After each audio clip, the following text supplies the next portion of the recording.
ആകാശവാണി. പ്രിയപ്പെട്ടവരെ, ഞാൻ അരുൺ സു. ഞാൻ എൻ്റെ സ്കൂൾ ജീവിതത്തിലേക്ക് ഒന്ന് തിരിച്ചു പോവുക. നമ്മുടെയൊക്കെ സ്കൂൾ ജീവിതം എന്ത് രസമാണല്ലേ.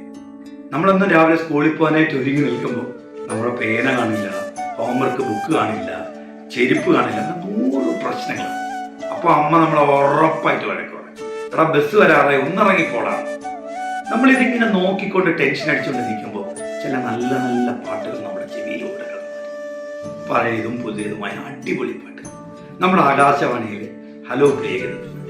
അതൊക്കെ കേട്ടിങ്ങനെ നോക്കിക്കൊണ്ട് നിൽക്കുമ്പോൾ അമ്മയുടെ അടുത്ത വഴക്ക്, എടാ പോടാ ബസ് കിട്ടൂലടാ, പോടാ പോടാ. അപ്പോഴായിരിക്കും ആകാശവാണിയിൽ നമ്മുടെ ഇഷ്ട പാട്ട് കേൾക്കുന്നത്. അതും കേൾക്കാൻ പറ്റാതെ മോളിൽ പാട്ട് പാടിക്കൊണ്ടിരുന്ന അവസ്ഥയുണ്ട്. ആകാശവാണിയിൽ ഹലോ പ്രിയഗീതം, അങ്ങനെ ഓരോരുത്തർക്കും ഓരോ നൊസ്റ്റാൾജിയ. ഈ ഹലോ പ്രിയഗീതം അവതരിപ്പിക്കാനുള്ള ഒരു അവസരം ജീവിതത്തിൽ എനിക്ക് കിട്ടിയിരിക്കുന്നു. അതെൻ്റെ ജീവിതത്തിലെ ഏറ്റവും വലിയ ഭാഗ്യമായി ഞാൻ കരുതുന്നു. ആകാശവാണി ജനങ്ങളുടെ ഇടയിൽ ഇത്രത്തോളം പ്രാധാന്യമുണ്ടെന്ന് ഈ പ്രോഗ്രാം അവതരിപ്പിച്ചു കഴിഞ്ഞപ്പോൾ എനിക്ക് മനസ്സിലായി. എത്ര ആളുകളുടെ കൂട്ടുകാരാണ് ആകാശവാണി. ഒറ്റപ്പെടലുകളിൽ അവർ ആകാശവാണിയിൽ സംസാരിക്കുന്നു, സൗഹൃദം കൂടുന്നു, പ്രണയിക്കുന്നു. അങ്ങനെ 100 കഥകൾ.